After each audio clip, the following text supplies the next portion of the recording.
Words About Books is a poorly spoken podcast. I'm Nate, a podcast host, and a war hero, but your father probably told you about that. And I'm joined by Ben, a hairy man who is with a woman who was once with the Emperor, but not anymore, and also a fan of stilted dialogue, like me, his friend, Nate. How's it going, Ben, my friend?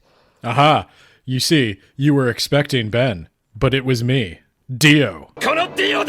That is how every character in this thing talks like a JoJo. Yeah, I wish I were reading JoJo instead of... It's a lot funnier because it knows it's ridiculous. I mean, it is called JoJo's Bizarre Adventures. Really, this could have been Dune's Bizarre Adventures. Leto's Bizarre Adventure.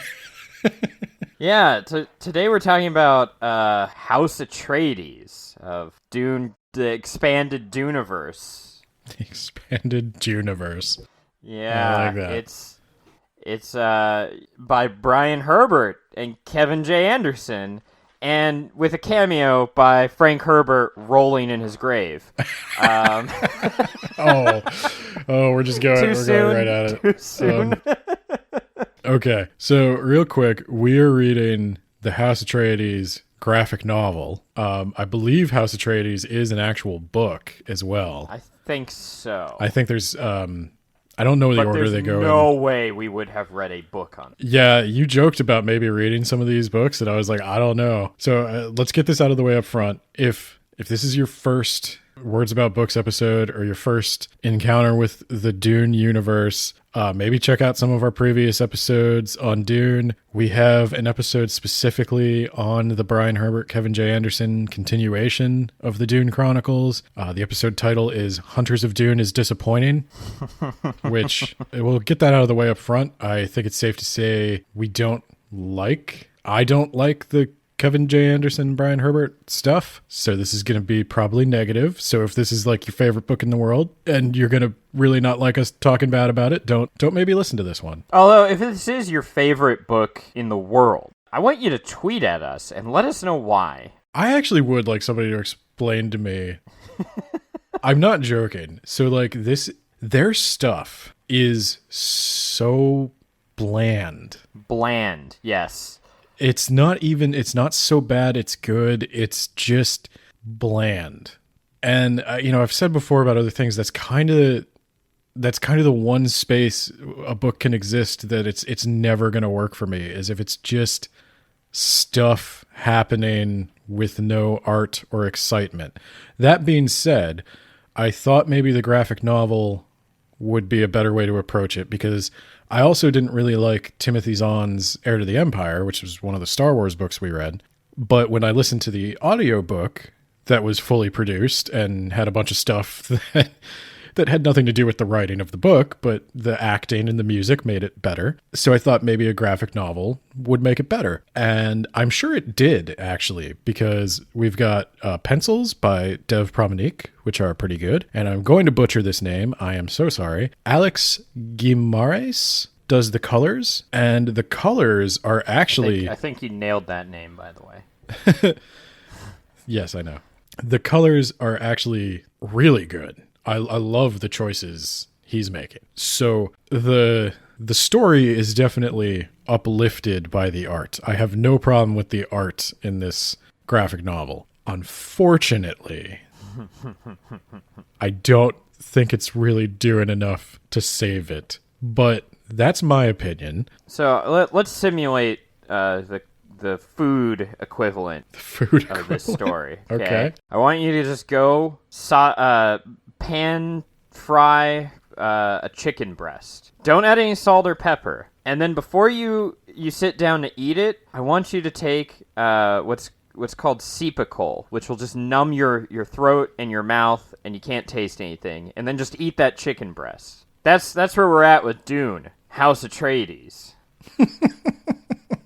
We read the first volume, not even the whole thing. The first volume, which is like 4 issues. And Ben, let's just get this out of the way. Would you continue to read House Atreides if it wasn't something we were talking about on the podcast? Oh, if it wasn't something we were talking about on the podcast, no. If you wanted to keep talking about it on the podcast, I would keep reading it. Like, it's not so bad that I have to put it down. It's nothing. is just nothing. We've That's read the problem. stuff before. I think we've actually scrapped episodes on stuff where I was like, I just can't anymore with this. But it's not that. It's not that bad. But I think there is a problem with this specific story that's different from the problem with Hunters of Dune. The House Atreides storyline, and I think this is going to continue on. I think this is part of a prequel trilogy they wrote. I think it's like House Atreides, House Harkonnen, House Carino. Yep. And what it is it's like a prelude to Dune. I think that might actually be what it's called, the Prelude to Dune trilogy or something. So the story that's being told is really only going to make sense to you if you've read Dune. Because if you haven't read Dune, there's really no way. It would take a long, long time to understand how the various perspectives and characters that are being shown to you relate in any way to one another. Or why they're even important. Yeah, the book, the graphic novel. Can it really be called House Atreides? It doesn't even really focus on the house. It's jumping all over the place. Yeah, so it's probably especially apparent in a graphic novel, though maybe it's more apparent in the book, just because the things are so short and so close together. You get like literally like 2 pages of Leto, 2 pages of Baron Harkonnen, 2 pages of Gaius Helen Mohiam, 2 pages of Duncan Idaho, 2 pages of Shaddam, end of issue. Next issue, 2 pages of Leto, 2 pages of Duncan Idaho. Right. There's a lot of potential storylines here. I think it might have been better to develop any one of those storylines into its own book rather than to try to do all of them at once. Because I found myself asking as I was reading this, like, whose story is it? What is the focus? What is the conflict? Well, the title suggests that it is Leto, but that is not true based on I would say the story. Leto is less than 20% of the book. Yeah. Yeah, and there's no real conflict for most of these characters. No. As a first, we read the first 4 issues, which comprise the first trade paperback graphic novel. Oh, and don't forget about Pardot Kynes. Oh, I did forget about Pardot Kynes. Yeah. That's another character to split the page time with. And again, they forgot to illustrate that the Fremen's eyes should be blue within blue. I didn't think you'd forget that in a comic. They always screw it up in the movies and the TV shows. We'll talk about that when we talk about BBC, Dune. But yeah, I'm constantly asking myself, what is the central thing that unites all these perspectives? And I know the answer, because the answer is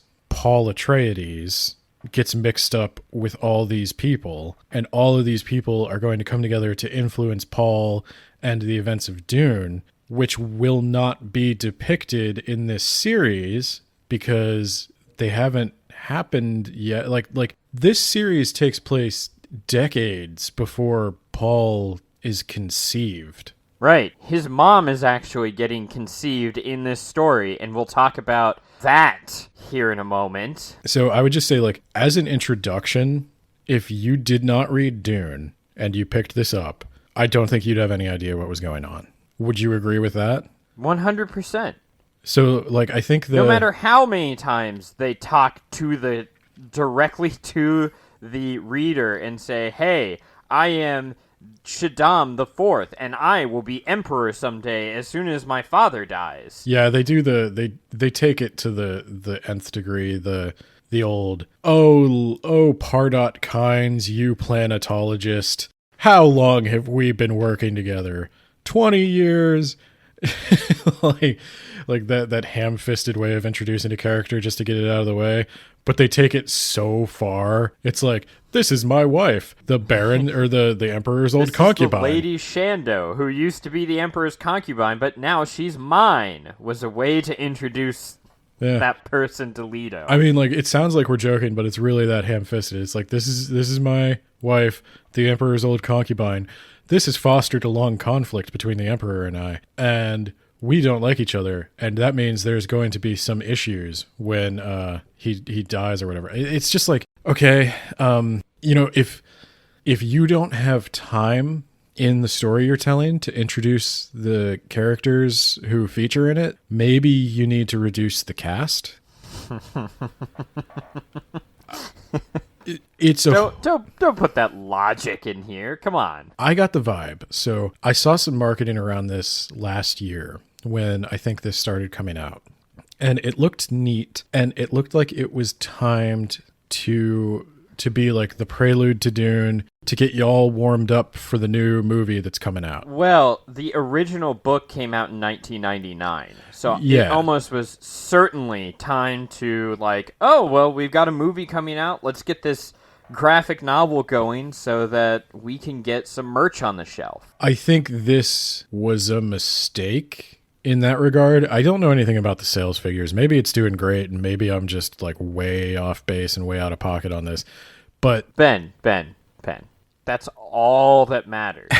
If they make any kind of profit, this was a successful venture. It doesn't matter the artistic merit, doesn't matter how ham-fisted this is, as long as money comes in. The money must flow.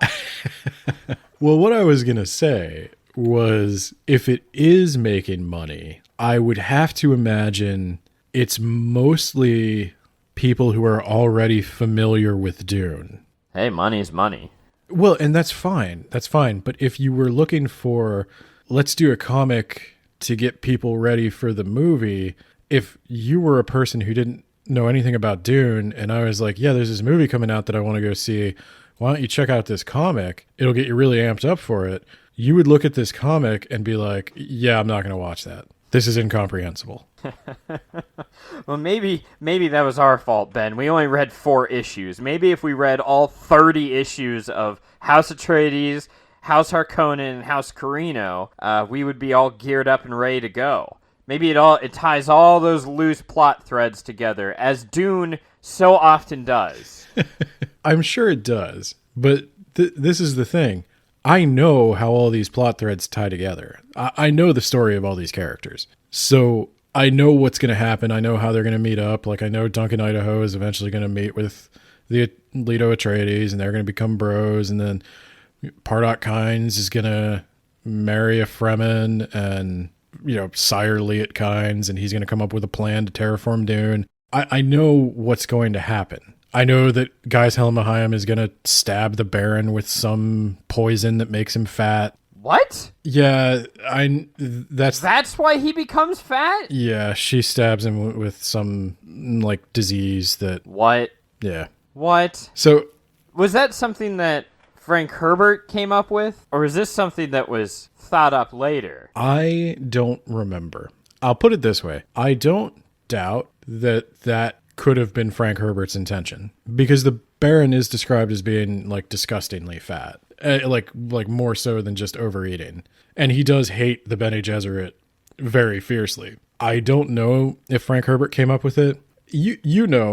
As somebody who has written even a terrible book, you have your own headcanon about how things came to be and exactly what people's motivations are. And sometimes you just use that as a reference point in your own head to decide how they would act in a certain situation. You don't necessarily write everything you think. And then sometimes...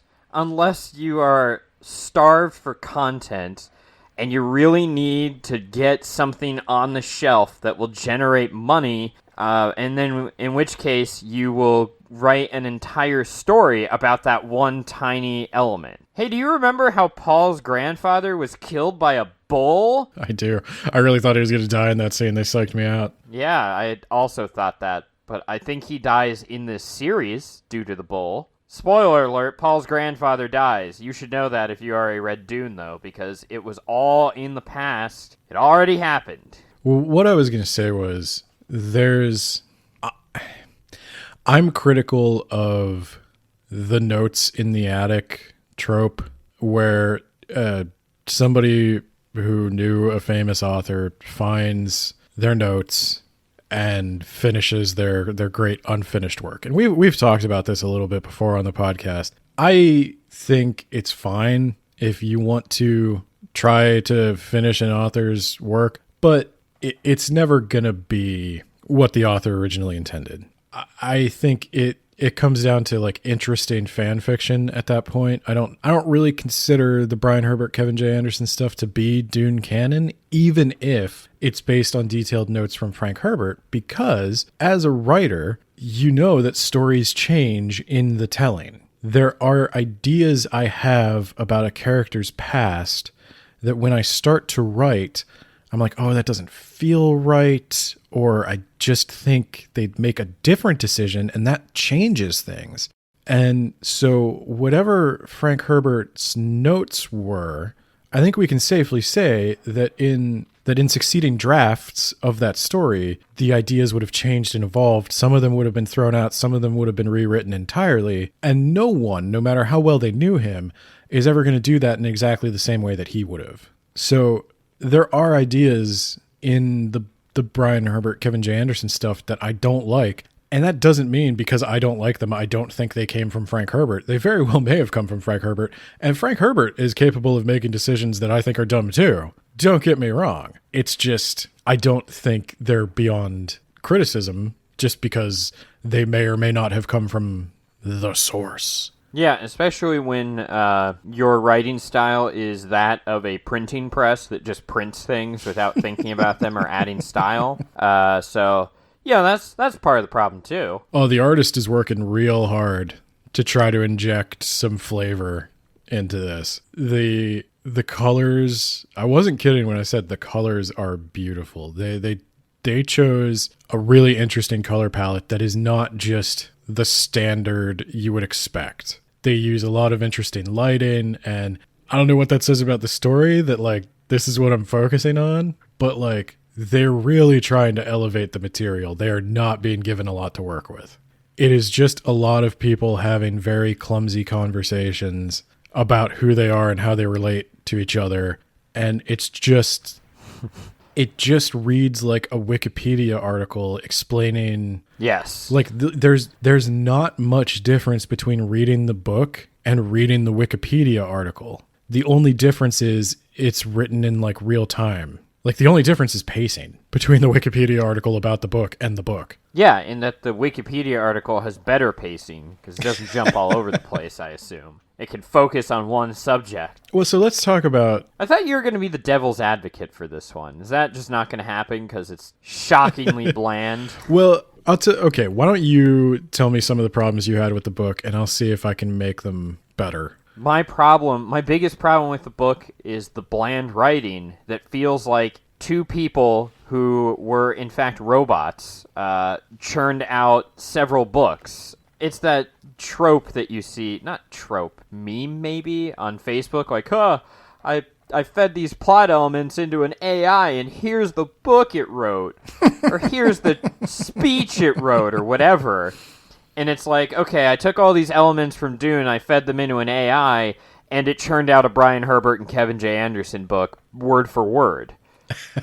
There's no writing style, and we even talked about, like, as much as we wailed on him, and we probably wailed on him a little too hard, Peter Clines would be a better fit for this, because he had a style. Yes. He could at least have injected some personality and some humor into the characters. Whereas Brian Herbert and Kevin J. Anderson, who I might refer to as just Brian Herbert or just Kevin J. Anderson, but I want to share the blame here. It just feels like a factory production of they're just injecting words onto a page and they're moving on. And it's just there. Again, it's there as a commercial product. And we talk about that extensively on this podcast, how that's not necessarily a bad thing, and like good for them, they're making a living in this field and all that stuff. And there's usually some merit to it. Like I like the Timothy Zahn stuff in Star Wars, but even Timothy Zahn, he had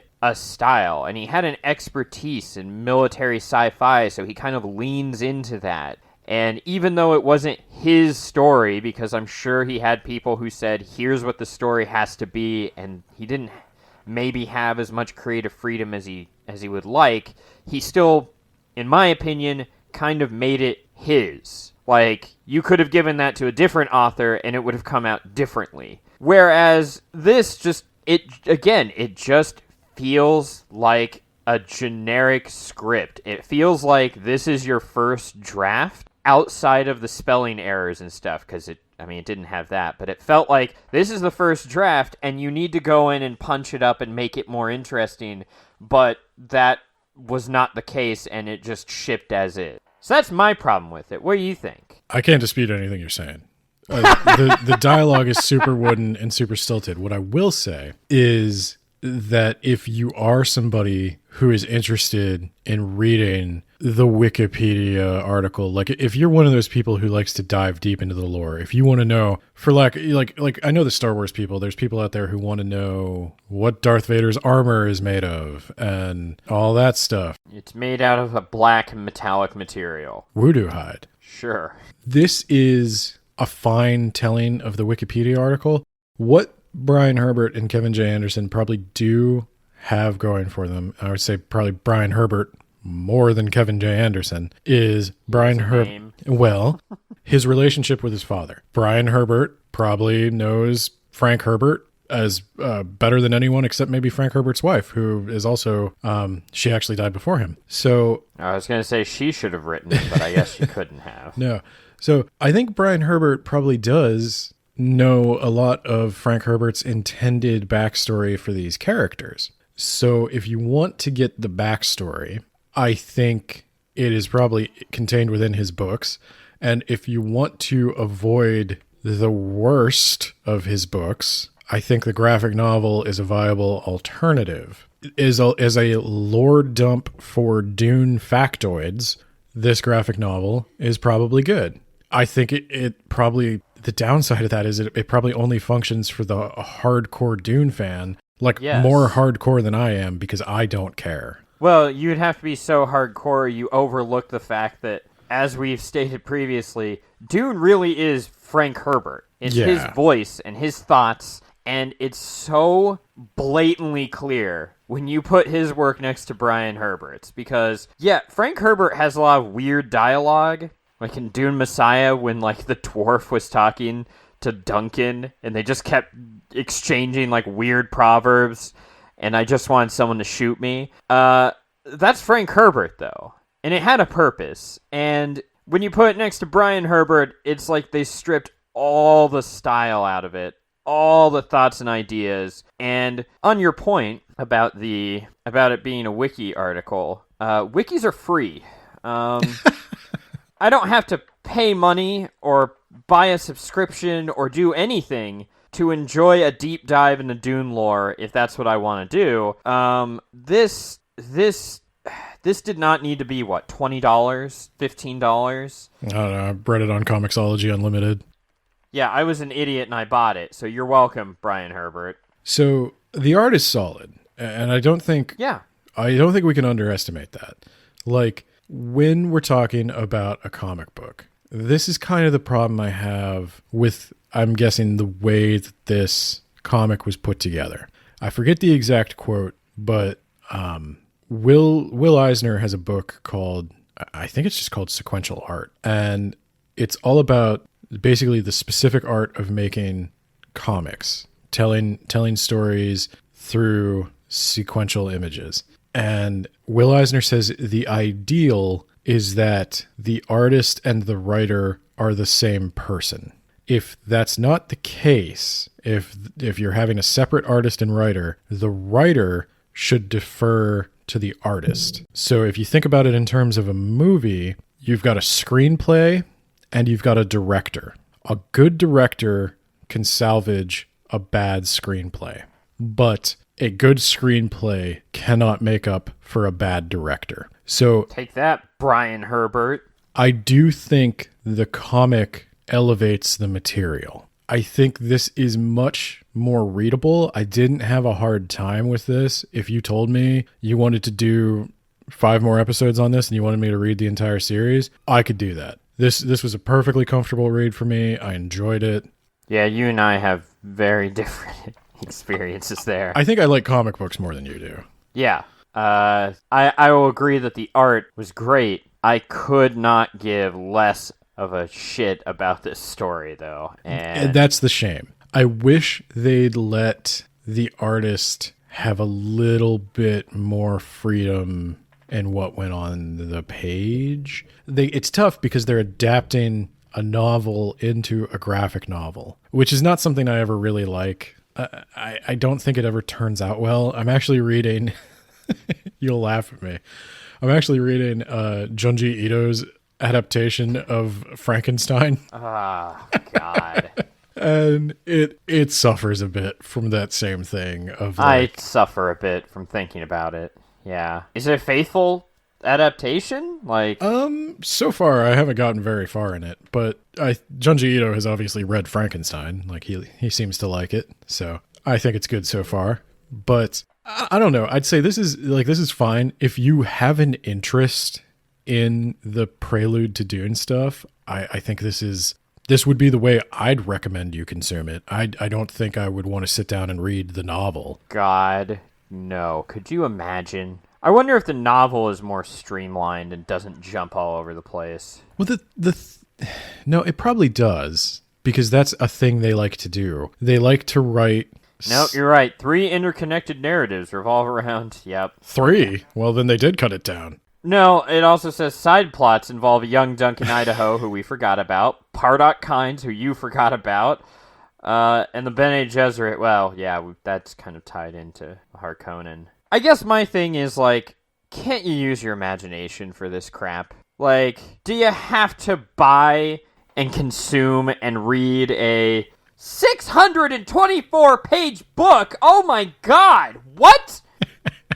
Oh my God! How? And that's just the first book. If anyone's listening to this and you read all 3 Prelude to Dune books... Hi, Scott. I want to know why. And I want to know what you thought. And I need to understand you. Aren't you related to people who read them? I was about to say, I'm going to text my brother and see if he read them. I know he read Sandworms and Hunters of Dune. I don't know if he read the rest, but I would not be surprised if it's in my dad's basement, because I think he has like almost all of the books. Well, I guess here's the thing. And this is a difference between how I read Dune and I think how people who enjoy the expanded Dune read Dune. I will acknowledge that a lot of the lore stuff of Dune is kind of dumb. I like the Bene Gesserit, I like the Bene Tleilax, I like the Mentats and all that stuff, but I will acknowledge that at a certain point, the Bene Gesserit genetic memory, that's just magic. That's just, he's right. Like, what if this was possible? How would it affect humanity? And Frank Herbert is weird. And he's got this, I don't even know how to put this. It's like a straight edge psychedelic motif where he's just the nerdiest square libertarian politician. What if we did the drugs? Am I right, fellow druggies? Yeah, but I do think Frank Herbert may have done some drugs, because he is simultaneously kind of a square, but also kind of believes in mind expanding enlightenment. And the juxtaposition of those two things makes for what I find to be a really entertaining book. And I know why not everybody likes that, but he's not a master of creating consistent, expertly crafted worlds. What the hell is Chom? Who knows? Chom doesn't make any goddamn sense. The Spacing Guild and the Tleilax and the Ix and he has this thing where it's there's one planet, they've got one industry, and everybody's on board, and that's that. Yeah, I didn't know who Ix was. I had to ask you. They're the robot planet. Machines. I always got the vibe that Frank Herbert came up with stuff like Chom and the Spacing Guild and the Bene Gesserit. He didn't really flesh out everything about these organizations before he started writing. Well, you didn't need to. No, he didn't need to. You have to use your imagination sometimes to fill in some gaps. Well, he's also very specific that he's writing... this is kind of the reverse of a Tolkien. Herbert is writing allegorically. These things have relationships to our real world. The spice is oil. The Chom... Frank Herbert was writing at a time where there was this one resource that everybody needed, and it was in this desert place that nobody really understood and nobody wanted to deal with, and they had this deep culture and deep religion, and he found that interesting. Well, the problem is that they don't have the equivalent of wind and solar power, and then people being like, oh, where's your solar power now, idiots? And it's like... Yeah, they don't have Texas, which is admittedly the first step to utopia. But there's holes in this story when you really like break it down and put it under a microscope. Like, here's a problem that I don't really think about until I read the Brian Herbert, Kevin J. Anderson thing. There's a whole plot with Shaddam and his weird Jafar person who keeps... That was, what's his nuts? Count Fenring. That was Count Fenring? I had to look it up. He mentions his name a few times. He calls him his Hassimir. First name. Yeah, okay. And I had to look it up. I'm like, I think that's Count Fenring. And I looked it up, and yes, that is Count Fenring. The reason I didn't know that was Count Fenring is because he doesn't introduce himself as, yes, future Emperor Shaddam IV. It is I, your friend, Hesimir Fenring, who will one day be a count. Who will one day be in 2 scenes in Dune. Yeah, they need a House Fenring. I need to know more about his lineage, where he comes from, what he does. Okay, but I need 600 pages of Count Fenring doing stuff. Here's my point. Okay, so Fenring's telling him, hey, what if we contacted the Bene Tleilax to see about making synthetic spice? And it's like, whoa, this dependence on a single source of the thing that makes space travel work and the entire economy is built on, you're just now, after this millennia-long empire, right, wondering if maybe that's not a good model to base your... It was also the same way with Pardot Kynes, where they're like, maybe we should know more about this Dune planet that has all this resource. Maybe we should do something. Look into that. It's like, for all these millennia, this entire like galaxy-spanning civilization has been relying on this one planet for this one source of spice, and it's like, that planet is gonna go away eventually. Like, climates change, stars explode. Like, you were gonna have to solve this problem. We figured that out, even. Yeah. And we're not space-aged humans. We're like, eventually there's not gonna be enough oil. We should look into other sources of energy. Yeah. Well, and that's the other thing. They don't know where the spice comes from. They don't even know if, like, it's gonna run out one day. They haven't looked into that. There's just always going to be more spice. They don't know anything about the ecology of Dune. Yeah, and so this whole thing is like, okay, after all these millennia, somebody's like, hey, why don't you look into that? And then after 5 minutes of looking into that, they have the answer. That's a flaw in Dune that you didn't really need to call attention to by writing 600 pages about how dumb it is. And that's my thing. We could be these like CinemaSins style bad faith criticisms about like, well, isn't this stupid? Nobody ever thought to look into this before, blah, blah, blah, blah, blah. You could do that about anything. People still complain about the Death Star exhaust port, and Disney wrote an entire movie around that to fix that, and it was stupid. It's so stupid. And I want to point out, that's not what I'm trying to do with House Atreides. I'm not trying to pick it apart and say that the plot's stupid. I'm trying to say that it missed the point of Dune. I was going to say, I'm trying to say that this is a pointless story, but you go on. I'm trying to say that Frank Herbert had some very specific ideas he wanted to talk about, and he wanted to talk about them in this fantastical setting where he was free to get as weird as he wanted to get. And that's what I like about it. And again, I totally understand why that's not for everybody. It's not grounded. It's not real. It doesn't make sense all the time because it very much does read like God Emperor of Dune, I will tell you, reads like a very long Facebook post from a guy with a lot of political opinions. Only he's like role-playing a giant worm. So it's not weird. That's the problem. It's not weird, and it doesn't have anything to say, and it plays all of this stuff 100% straight. It doesn't have any of the psychedelic stuff. It's like that meeting of straight edge and psychedelic adventurer that was Frank Herbert is just not there in Brian Herbert. Brian Herbert is just a square. And don't get me wrong, I'm not knocking squares because the only thing I do is caffeine, but you know. No, I was thinking, like, this is set before Dune. And I know they did other stuff set before Dune. And so I decided to look. There is nothing after Sandworms of Dune chronologically. I suspect because they don't know where to go. That could be an indefensible point. That's just I don't think they know where to go, so they just keep filling in backstory and plot from before Dune. I think there's two factors to that. I think there is one. I do believe before Frank Herbert died, he was talking to Brian Herbert about maybe collaborating on a story set during the Butlerian Jihad. And so I think Brian Herbert probably did have some long talks with Frank Herbert about that time period in Dune. And so I think that makes sense that that's what he's most comfortable writing with. So I'll give him the benefit of the doubt there.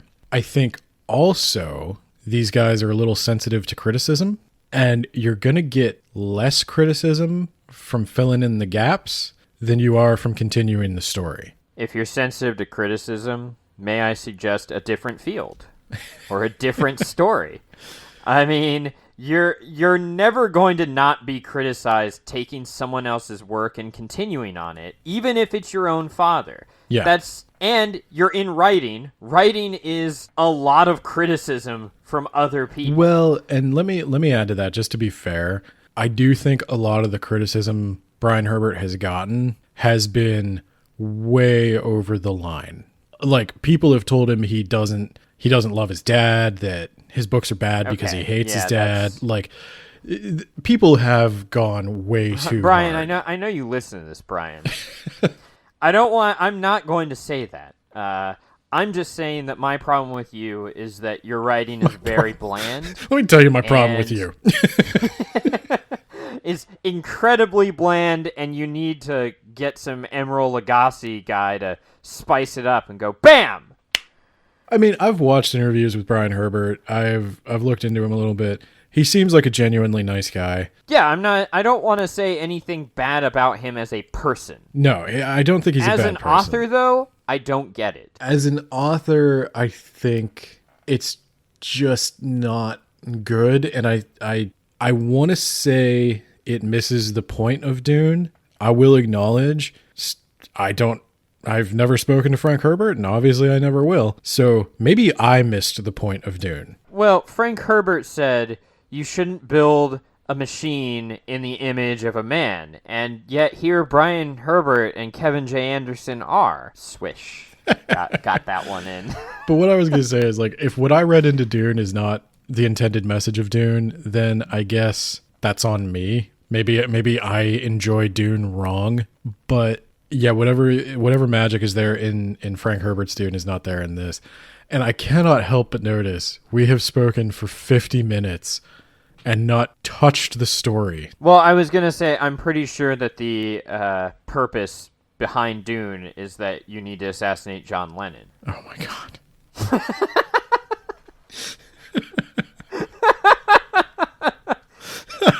All right. Yeah, let's talk real quick about the story. It's a story of like 4 or 5 different branching threads. We didn't finish it. We're not going to finish it. The end.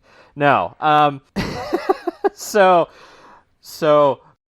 Leto Atreides is just a small boy who's the heir to the throne. When one day, whoa, you should go to the planet Ix. And there's gonna be a revolution there, I guess. That's his story. Baron Harkonnen was just a non-fat, non-jiggling man until one day, a Reverend Mother came in to blackmail him and forced him to have sex with her to conceive a child. She literally rapes him. She yes. holds a needle, like the Gom Jabbar. She holds the Gom Jabbar, because remember the Gom Jabbar? She holds the Gom Jabbar to his neck and rapes him. And that's poetic, because later Alia will kill him with a Gom Jabbar. And boy, and Piter is watching. Yeah, isn't that what you needed? Did you need to feel like sympathy for the Baron? Right? Like, did you need Yeah. to? Just like, God, poor Baron. No wonder he turned out bad. This is one of those things where I don't doubt maybe Frank Herbert thought this was how the Lady Jessica was conceived. I'm sure he did, but he wisely chose to exclude this from his books. Yeah, we just that was out of left field for me. I was just like, okay, dude, I don't know. Yeah. Yeah, I think that was maybe not a great choice. I'll put it this way: there's stuff in Dune that I'm like, I respond the same way. Like the Frank Herbert stuff, there are scenes of like where the sex stuff goes too far, and I'm like, okay, I like that you had the freedom to get weird, but you didn't have to get that weird. And for some reason, and Piter being like, I wish I could have recorded this. I was like, oh God, dude, do you need to be up there watching this? Did the Reverend Mother need to make a joke about how the Emperor has premature issues because he finishes really quickly? Ha ha ha. The clumsiest joke I have ever read. I texted you that when I read it. The quote is, "Make it quick, Baron, though I suspect it's how it usually happens." And I was like, this just seems like really low brow gutter trash. Well, like, okay, that's not even. I don't know. Does that happen in Dune? Yeah, I don't know, but that's not even the problem I have with that quote. The problem I have with that quote is make it quick, and then she should have said something like, "Though I suspect that won't be much of a challenge for you."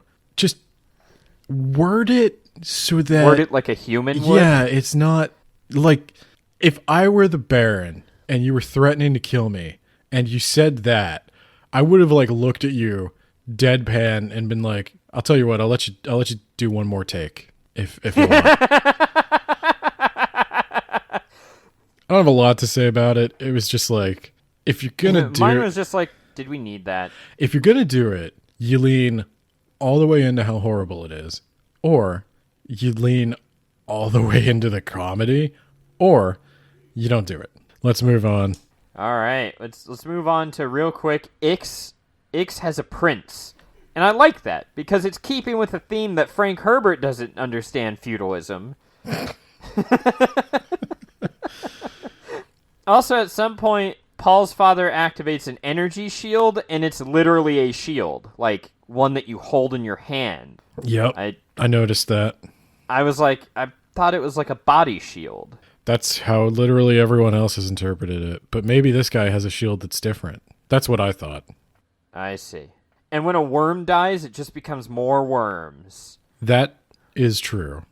I figured that was on point. I was just kind of like, that's weird. I never knew that. So that is actually kind of the mystery of the spice cycle. Kind of solved. That's how the worms reproduce. Oh, done. Yep, Awesome. They're asexual, and when a worm dies, its body divides into the sand trout, and the sand trout go seek water, and they isolate it in their like larval sand trout stage, and eventually some of the sand trout will grow into worms, and that's why whenever there is water on Dune, it dries up very quickly because the sand trout find it and trap it. All right. Problem solved. It's a very simple cycle. And but they didn't figure it out until like they didn't figure it out 30 because years from now. Literally no one thought to look. I mean, that's the problem. Is I think that this is best summed up by a quote you once gave me when discussing Mass Effect 2, and that was, "We have thousands of people looking for Bigfoot." And they never thought to send even a fraction of their civilization to look into this resource. Yeah. And again, I think that's... we talked about this when we were talking about Dune Messiah, is when the guild steals a worm and they're not able to do anything with it, it's like, okay, well, why? And why has nobody stolen a worm before? Like, Arrakis is a big planet and the guild has satellites. Right. They could watch this the whole time. I mean, basically, Frank Herbert hand waves it away and says, "We're not talking about it. We figured it out now." Yeah, it's not important. I don't care. Yeah. We don't need an in-depth analysis of this. If you look hard enough for plot holes or really more just gripes, minor grievances, you will find them in any piece of work. Well, and again, the whole point of the Dune Chronicles is not the story that's happening. Like, the point of Paul is not Paul. I can't emphasize enough the difference between Herbert and Tolkien. Tolkien was totally anti-allegory. Tolkien wanted you to see his story as his story. Frodo is Frodo. He doesn't represent anything. Just enjoy it for what it is. Whereas Herbert, Paul is Kennedy. Paul is any hero or savior who people come to rely on and deify and see in an uncritical positive light, and that always bites society in the ass. Herbert much preferred Nixon, who reminded everybody, don't trust your leaders. And none of that is in Brian Herbert or Kevin J. Anderson stuff. They prefer to focus on the lore that Frank Herbert came up with as kind of like a by the way thing. Like, I want to do something in space. There's a guild and they got spaceships and there's a Holtzman effect. And you know what that Holtzman effect does?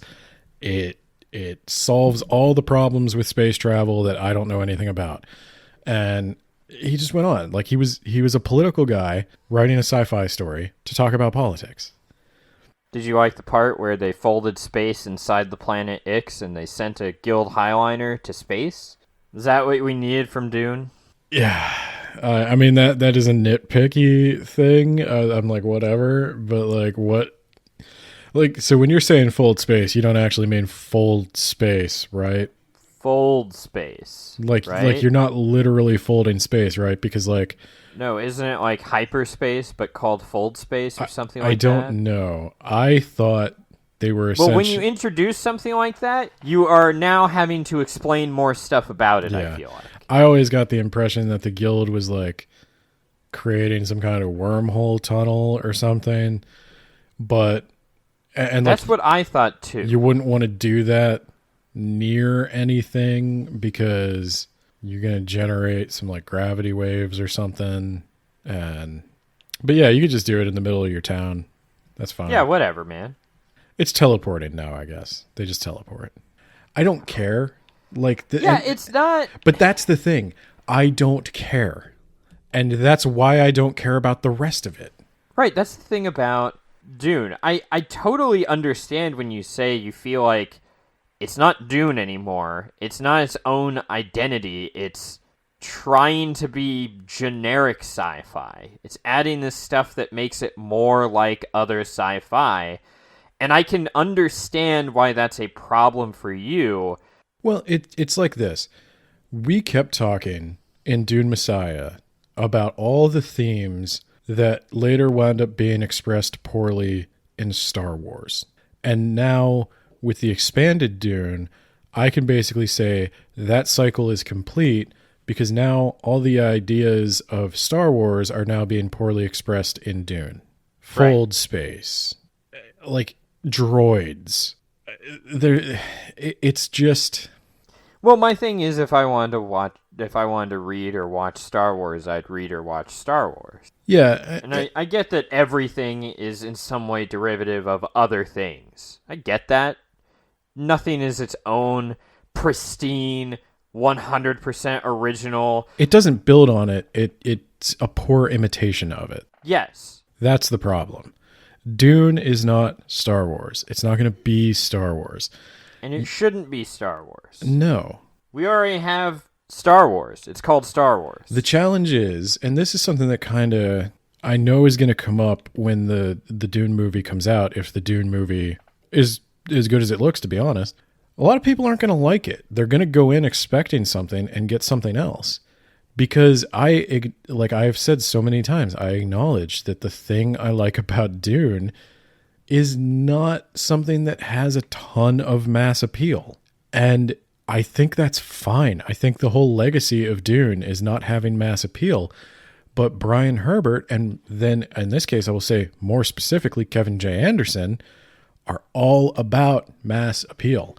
Kevin J. Anderson wants to write successful books, and he wants to write a lot of them, and he wants them to make money. And I don't think there's anything wrong with that motivation. It's fine to want to make money. It's just not Dune. Right.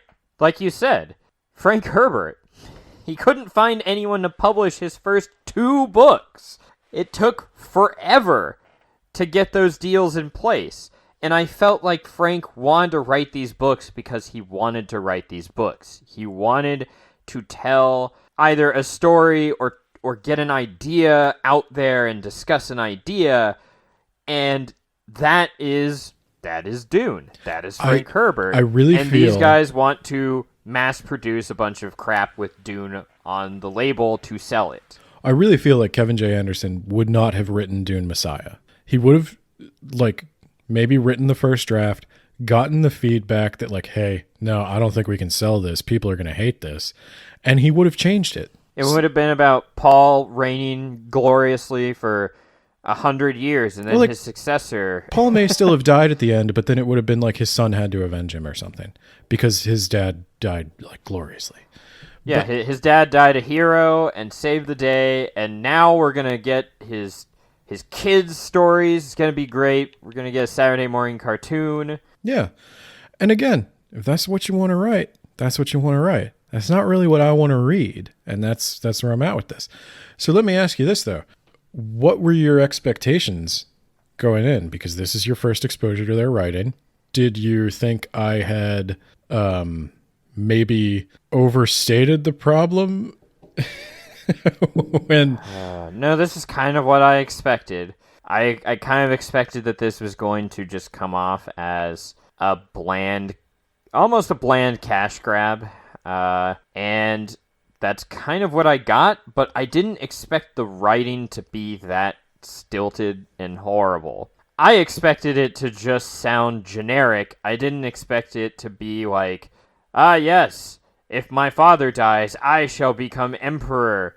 Emperor Shaddam the Fourth. So I guess I'll say from the vibe I got from Hunters of Dune, I think that's just not knowing how to write a comic or not knowing. So he doesn't do that in Hunters of Dune. Yeah, it's not that clumsy in Hunters of Dune. It's more straightforward. They actually, I would say if you're going to compare like stilted, weird dialogue, Kevin J. Anderson and Brian Herbert probably do a better job with the dialogue than Frank Herbert does. They talk more like people talk than Frank Herbert does. But I think there was just a convenience factor in the graphic novel of we just want to get into it and we don't want to worry about properly introducing it, because the problem is the structure of the book. The problem is there's just way too much going on. Yeah, so I didn't mention Shaddam the Fourth, his storyline. Here's his storyline. He wants his dad to die so that he can become emperor, and he says that a lot, and it happens a lot, and Count Fenring poisons his father in a way where whenever he drinks beer, it'll be converted into a slow poison in his body. And that's where we left off with them. And he just keeps complaining. They mention, like, we should try and make synthetic spice. It's like, okay, why didn't anyone think of... Okay, we're moving on. All right, never mind. They could have cut his storyline. Yeah. But I suspect it comes up later, especially in House Carino. So they can't cut it because he's going to appear later. And they didn't want to restructure it because that would involve work. So let me tell you what I liked. I liked Duncan Idaho. Did you like... Oh, yeah. Duncan Idaho, he escapes the Harkonnens in... What was it called? There was a book, The Deadliest Game. Or The Most Dangerous Game. The Most Dangerous Prey or something. Yeah. Yeah, they try and hunt Duncan Idaho, and I knew immediately when they put the tracker in him and they gave him a knife, oh, he's going to cut that out. Yep, that's what he did, and then he escapes. So here's what I would have done if I were the guy planning the graphic novels. I'm sure there were financial concerns that made this more complicated than I'm making it Well, they probably sound. said, you've got 10 issues to tell this book of 600 pages. I would have pitched it differently. I would have said this, and let's keep in mind, this is published by Boom Comics. Boom Comics also puts out like 3 Power Rangers series and TV continuations. Like, I was reading Mighty Morphin Power Rangers comics from Boom in 2019. Oh my god. Yeah. So Did they not know that like the series did continue and they wrapped it all up and then they moved on? yeah, well, that's what. So Boom, it wasn't bad actually. I'm just saying, Boom publishes just random continuations of stuff. They were doing Transformers stuff. They were doing Power Rangers stuff. They got comics for all these old properties. So I would have pitched 2 stories. I'd have pitched Duncan, Idaho, and Leto. Yep. As Because that's House Atreides. I would have pitched them as 2 independent miniseries running simultaneously that cross over at a certain point and become a House Atreides series. You can do that with comic books. You can have a run of one character that is canonical to a later run of an ensemble thing. X-Men does it all the time. So I'd have probably pitched it that way. I think there is a good comic book in the Duncan, Idaho story, and I think there is a good comic book in the Leto Atreides story. You've got one character with a clear conflict and a clear antagonist, and eventually you will find out that they both have the same antagonist, the Harkonnens. Then, I don't really know what to do with Shaddam. I kind of don't know. Maybe you do a third series that is Pardot Kynes. Pardot Kynes also had an interesting story that tied in more with the Shaddam story. He was a manic pixie dream girl. So you get a Duncan, Idaho series, you get a Leto series, you get a Pardot Kynes series. And you don't call it Pardot Kynes, and you don't call it Duncan, Idaho, and you don't call it Leto Atreides. You call it like the Planetologist. And Planetologist of Dune. You got to get that Dune branding on there. This is why we're not rolling in money, Ben. I think the got a brand. I think the of Dune thing is dumb. I don't think it Words sounds about good. books of Dune. We got to get it out there. I'd have the Planetologist, the Ixian Rebellion, and some play on the most dangerous game. And I would... The most dangerous Duncan. The most dangerous Duncan. But, yeah, and then I would have that, and you just let them kind of evolve that way. Comics should be, especially like comics that come out in an issue, I think the issue needs to start at a point... and again, I feel like I did this with Hunters of Dune as well. I'm explaining like 6th grade English story structure to you. I just pictured, by the way, a Frank Herbert Dune adaptation into a graphic novel, and it's just panels and panels of text. And then all the action happens off screen. Yeah. There's like a separate like poster you can buy. But yeah, this is my thing. Like each issue of a comic should have a rise and fall. It should have an arc. You start in one place, you get some information. Even though it's a serial, you start in one place, some stuff happens, you learn something, you end in a different place. And each issue builds on the next to tell an overall arc. But, again, I'm explaining how to write a story to two admittedly very successful authors. So who the hell am I? What do I know? I can say though, financially successful authors. I agree. I think it's like you said, even some of the authors we've covered on the podcast that I don't like, I think if they had a father who had a successful sci-fi series and inherited it, they'd be just as famous as these guys. And that's not a nice thing to say, and I feel kind of bad saying it, but that's where I'm at. Yeah. Like I can think of just off the top of my head, I can think of a bunch of ways to do this better, but it would involve significant rewriting, and it would involve collaboration with comic book people. I don't know how much collaboration happened. I guess I shouldn't talk about that if I don't know. Maybe they did get advice. Maybe there are other concerns here that I don't fully understand. I just think there is some good stuff here. I'm sure there is a good arc with Duncan Idaho and Leto and all that, but it's like you're dividing your time too much. Well, that's why you gotta buy the next issues to figure out what's going on. There's not really any conflict in these 4 issues, except maybe that revolt that might be happening on Ix that Leto walks face first into. But, like, what if there's more conflict in the next 4 issues? You better go buy that volume 2. Give me your money. While you're at it, can I interest you in a Funko Pop toy of both Paulo Atreides, or whatever his name is, Paulus, and the bull that gores him? So, my thing, though, Nate, is the way I would have done it, I would have sold you 3 times as many comic books. Well, you didn't add the of Dune moniker, so I'm gonna need you to add that. I just think they wanted to do a graphic novel interpretation of the book, and I think that was a mistake. And I think the book was a mistake. So, I think the book was a mistake, but hey, we need merch on the shelf. So if you like this book, go to their Amazon page. Just purchase things at random that have Dune slapped on there. Don't think about it. Just consume. I've been Nate. That's been Ben. Is there anything more we want to talk about this story? There wasn't really a story. That's why we spent so much time talking about the writing process and the vibe we got, because there wasn't a story. We only read these 4 issues, and I'm not going to read more just to make the story work.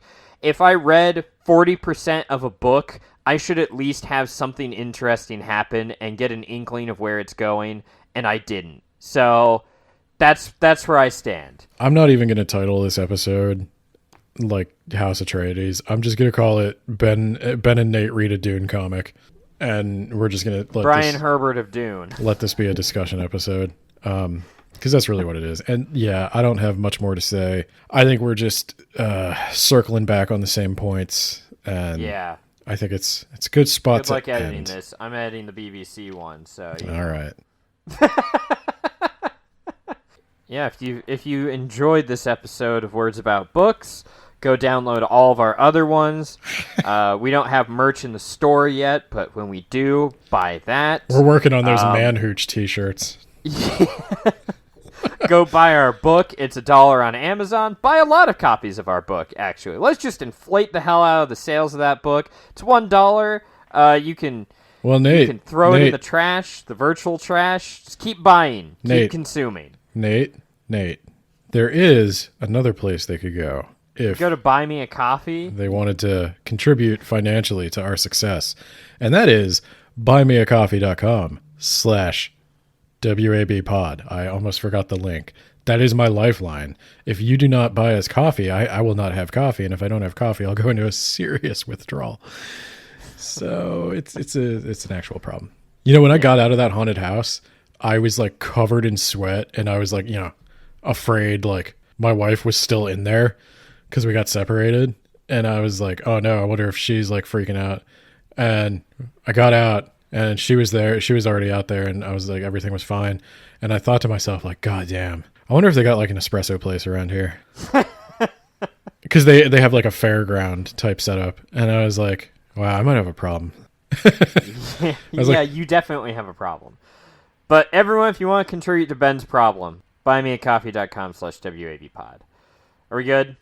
No, we have other things. We've got a Twitter that's at WABpod. If you want to follow us on that. If you want to explain why you read House Atreides and then also went on to read House Harkonnen and House Carino, I seriously do want to know. Like, I'm not going to be mean to you, I promise. Yeah, no, in all seriousness, if you do want to talk to us, if you want to like voice an opinion or a counter argument, email us at wordsaboutbooks@gmail.com. And I'd be happy to hear a differing opinion. We won't be mean. I really appreciate any feedback we get, as long as it's respectful. If you're going to be mean to us, I probably won't respond because I need to take care of myself. But yeah, we got another thing. We got a blog. We got a blog at blog.wordsaboutbooks.ninja. I think that's all the stuff we usually plug. Oh. Nate, there's one more thing. Let's see. We did the blog. We bought coffee. We did Twitter. We plugged our book even.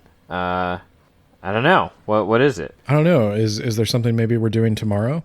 Oh, yeah. There's a stream. If you want to see a property that really took from other sci-fi, just blatantly took Star Wars, a little bit of Star Trek, some Starship Troopers, Aliens, just put it all in a meat grinder, ground it up, and then formed it into patties. That would be StarCraft, which Ben is playing tomorrow, every Monday at 7 p.m. Eastern? That's correct. Yeah. Words About Books is streaming book-related video game content every Monday at 7 p.m. Eastern Standard Time. You can come hang out with me and Nate. You can talk to us live. For $1, you can tell us we suck, and we'll agree. Happily agree. Yes. Give us those bits or whatever the Twitch currency is.